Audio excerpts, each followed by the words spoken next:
हर इंसान सुकून और शांति भरी जिंदगी जीने का सपना देखता है, जिसकी शुरुआत हमें खुद से ही करनी होगी। सक्सेसफुल जिंदगी का मतलब एक शांत जिंदगी भी है। आपको उसमें नेगेटिविटी लाने की और सोसाइटी जैसे आपको जीने के लिए कहती है वैसा ही करने की ज़रूरत नहीं है। सबसे पहले आपको अपना दिमाग शांत रखना होगा। जितना हो सके उतना बहस करने से बचें। जब आप जिंदगी से कम उम्मीदें रखते हैं तब जिंदगी आपको ज़्यादा मौक़ों का इनाम देती है।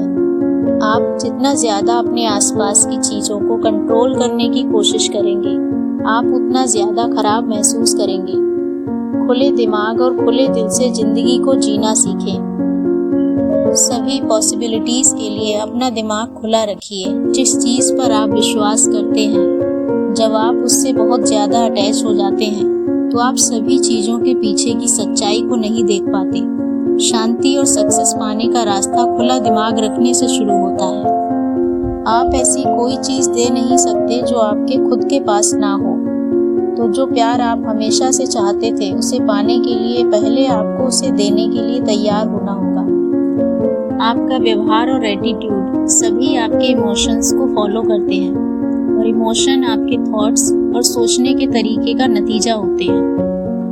जब आपकी सोच नेगेटिव होती है तो ये नेगेटिव बिहेवियर के जरिए दिखती है, और जब आप पॉजिटिवली सोचते हैं तो आप अच्छा और हल्का महसूस करते हैं। पॉजिटिव नज़रिया आपको ज़्यादा अच्छे इमोशंस के लिए खुलने में मदद करता है। इससे आप ज़्यादा खुश होते हैं और दुनिया में और ज़्यादा खुशी बांट पाते हैं। जब आपके अंदर से पॉजिटिव फीलिंग्स निकलती हैं तो आप वैसी ही फीलिंग्स दूसरों से भी पाते हैं। जब आपके पास देने के लिए पॉजिटिविटी होती है तो आप दूसरों से भी इसे अपनी ओर खींचते हैं। याद रखिए, इस दुनिया में जो आप देते हैं वही अपनी ओर अट्रैक्ट भी करते हैं। अगर आपको दूसरों से बहुत ज़्यादा नेगेटिविटी मिल रही है तो शायद आपको पहले अपने अंदर झांकने की ज़रूरत है। अब जब आप अपने अंदर प्यार पैदा करने की इम्पोर्टेंस को समझ गए हैं तो आपको इसे डेवलप करने के तरीके खोजने होंगे। इसे क्रिएट करने के लिए कोई ऐसी एक्टिविटी नहीं है जो सभी के लिए काम करे।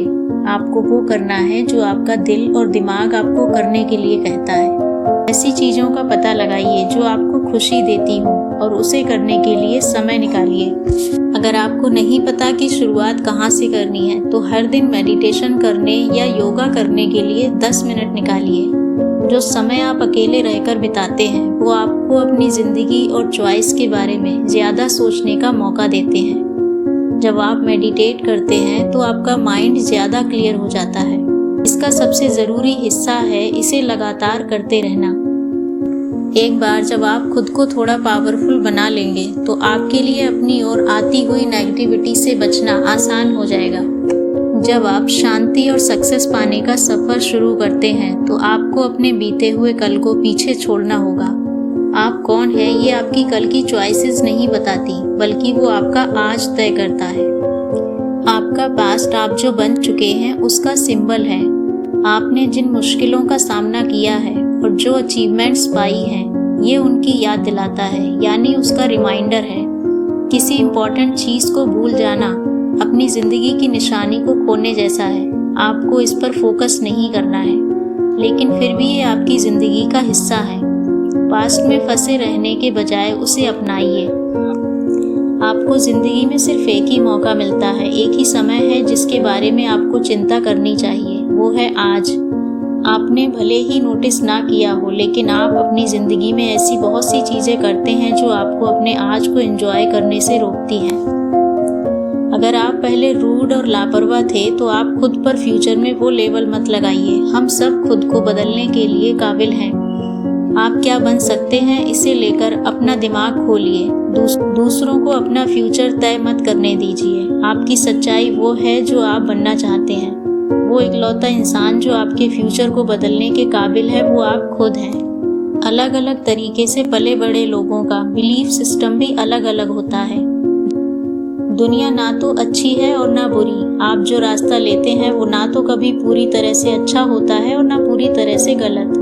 हम सिर्फ इसलिए कुछ चीज़ों को बुरा मानते हैं क्योंकि हमारी सोसाइटी ने उसे गलत बता दिया है। जब बात पर्सनल सिचुएशन की आती है तो हम किसी भी सिनेरियो को बहुत जल्दी सही या गलत के रूप में जज कर लेते हैं। प्रॉब्लम्स को सॉल्व करने का सही तरीका है उसकी जड़ तक पहुंचना। ज़्यादातर प्रॉब्लम्स का कारण हमारे सोचने का तरीका होता है। जब आप परेशानियों का सामना करें तो उन्हें दूसरे नज़रिए से देखने की कोशिश करें और ये जानने की कोशिश करें कि आप उन्हें सॉल्व करने के लिए क्या बदल सकते हैं। इससे आप देखेंगे कि आप बहुत सी प्रॉब्लम्स को आसानी से सॉल्व कर सकते हैं। जब आप अपना नज़रिया बदलते हैं तो आप समझ के एक लेवल से दूसरे लेवल में चले जाते हैं। हमारी ज़िंदगी की परेशानियाँ इस समय समझ के किस लेवल में हैं उसका आईना होता है। समझ के 3 लेवल्स होते हैं। जब आप पहचान जाएं कि किस लेवल पर हैं तो आप आसानी से दूसरे लेवल पर जा सकते हैं। समझ का पहला लेवल वो जगह है जहाँ से ज़्यादातर लोग शुरुआत करते हैं। इस लेवल को ईगो कहा जाता है। इस तरह की समझ में आप चीज़ों को सिर्फ ऊपरी लेवल पर देखते हैं। आप लगातार खुद को दूसरों से कंपेयर करते हैं और सिर्फ तभी अच्छा महसूस करते हैं जब आप दूसरों से आगे होते हैं। आपकी खुशी दूसरों से मिलने वाली तारीफों और अचीवमेंट से आती है। दूसरे लेवल की समझ है ग्रुप कॉन्शियसनेस। ये लेवल ऊंचे किस्म की समझ है क्योंकि इसमें आप दूसरों पर भी फोकस करते हैं। आप अपनी ज़िंदगी में सिर्फ खुद को ही नहीं देखते। आपकी पहचान आपके ग्रुप का हिस्सा होने से जुड़ी होती है। अब आपको फाइनल लेवल पर जाना होगा जो है मिस्टिकल कॉन्शियसनेस। इस तरह की समझ सबसे ऊंचे लेवल की होती है जहां कोई इंसान जा सकता है। इसमें आप खुद को सबके साथ एक होते हुए देखते हैं। इसमें आप बस खुद पर या अपने ग्रुप पर फोकस नहीं करते, आप दुनिया के हर इंसान की परवाह करते हैं। क्या आपने कभी किसी पर इतना गुस्सा किया है कि आप उस पर बरस पड़े हों? हम सब ने ऐसा कभी ना कभी जरूर किया होता है और ये ठीक नहीं है। हम सभी ने कभी ना कभी सच में ये माना है कि खुद को छोड़कर सभी पर गुस्सा करना ठीक है। नाराज़गी दूसरे लोगों के लिए आपके नफरत का नतीजा होता है। ये इसलिए होता है क्योंकि आपकी ज़िंदगी में जो हो रहा है उसके लिए आप दूसरों को दोष देते हैं। आपकी नाराज़गी आपकी ज़िंदगी में हालात को और बिगाड़ने के अलावा और कुछ नहीं करती। आप नाराज़गी से कैसे बच सकते हैं? सबसे पहला स्टेप होगा अपने सिस्टम को दोष देने की आदत को निकालना। अपने एक्शन की जिम्मेदारी लीजिए और जो हो रहा है उसे एक्सेप्ट कीजिए। अगला स्टेप है जितना हो सके अपनी ज़िंदगी में उतना प्यार और काइंडनेस लेकर आइए। अगर आप खुद खुशी और सुकून पाना चाहते हैं तो पहले उसे दूसरों को देने के लिए तैयार रहिए। हम अपनी ज़िंदगी में बहुत सी शिकायतें करते हैं। ज़्यादातर समय हम ऐसे अनजाने में करते हैं क्योंकि ये हमारे सिस्टम में अंदर तक बसा हुआ है। बस छूट जाने से लेकर चाबी गुम हो जाने तक हम शायद अपनी ज़िंदगी की हर छोटी से छोटी चीज़ की शिकायत करते हैं। शिकायत करने की इस आदत को जितना हो सके उतना कम करने की कोशिश कीजिए। जब आप बुरी चीज़ों के बजाय अच्छी चीज़ों पर फोकस करेंगे तब आप अपनी ज़िंदगी में एक बड़ा बदलाव एक्सपीरियंस करने लगेंगे। अपनी नाराज़गी को जाने देने का सबसे अच्छा तरीका है माफ़ कर देना। जब आपके अंदर बहुत ज़्यादा नेगेटिविटी दबी हो तब उन सभी लोगों को माफ़ कर दीजिए जिन्होंने आपके साथ गलत किया हो। माफ़ करना सबसे ज़्यादा आपको फ़ायदा पहुंचाता है। ये आपको आज़ाद कर देता है और आपको नाराज़गी के बोझ के बिना ज़्यादा भरपूर और खुशहाल ज़िंदगी जीने देता है। आपके थॉट्स बहुत पावरफुल हैं। आपके पूरे मेंटल स्टेट को कंट्रोल करने के अलावा ये आपके शरीर की ताकत को भी डिसाइड करते हैं।